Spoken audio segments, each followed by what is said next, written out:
Eto na ang tambayan ng mga mahilig saan. MILF, My Intimate Love and Fantasies.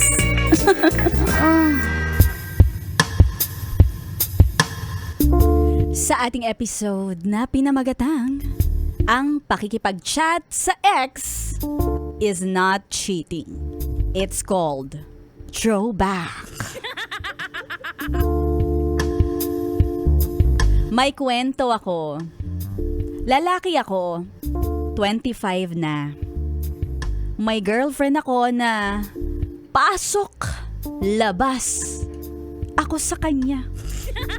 Hoy, anong ibig sabihin nun? Na parang pasok sa isang tenga yung sinasabi ko sa kanya, tapos ilalabas niya lang din sa kabila na parang wala siyang narinig.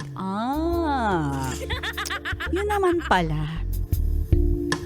I asked her if she can stop talking to those individuals na nakaromantically or sexually nakarelasyon niya.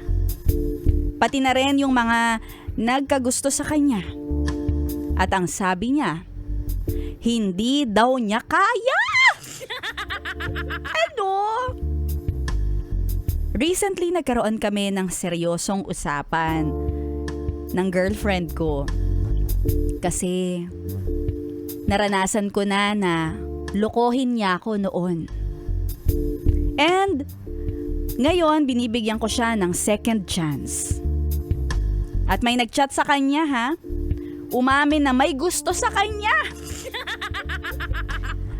Though sinabi naman niya na may boyfriend na siya at hindi daw siya uulit sa pagkakamali niya sa akin noon, sabi ko na lang na tigilan niya na ang pakikipag-usap sa lalaki dahil hindi nag-a-align yung intentions nilang dalawa. Hindi nag-a-align. Hindi ka sure? Ay! Mas gusto sa kanya, may gusto sa kanya yung kachat niya. At eto namang girlfriend ko, gusto niya lang gawing kaibigan.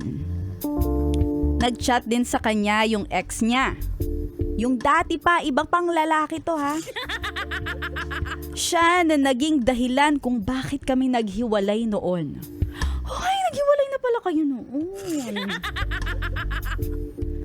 At ang sabi ng girlfriend ko ay may tinanong lang daw yung ex-boyfriend niya. Akala ko, it's just his way para makakontak pa rin ang current girlfriend ko. Na parang chinecheck lang. Sinabi ko sa kanya na ayokong nagkakausap siya ng mga taong mga kagaya ng ganyan na may intention sa kanya. Mali ba yun? Huwag ka na mag-message o huwag ka na mag-entertain. And after nun, nagkaroon kami ng hindi pagkakasunduan.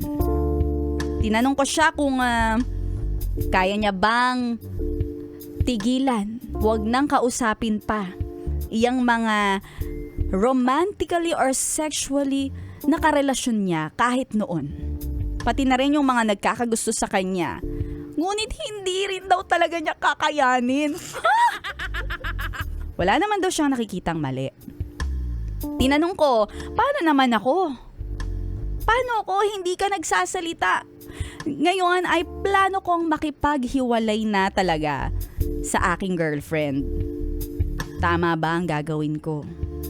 Kasi feeling ko ginagawa ko to para sa aking mental health. Nakakabaliw din kasi isipin na anytime pwedeng mag-chat yung iba o yung mga ibang ex niya at mag-reply siya. Knowing na may issue rin siya sa cheating. Kaya nag-e-expect ako ng extra effort kasi second chance na sana to eh. Para mapakita niya na sincere siya sa relasyon namin.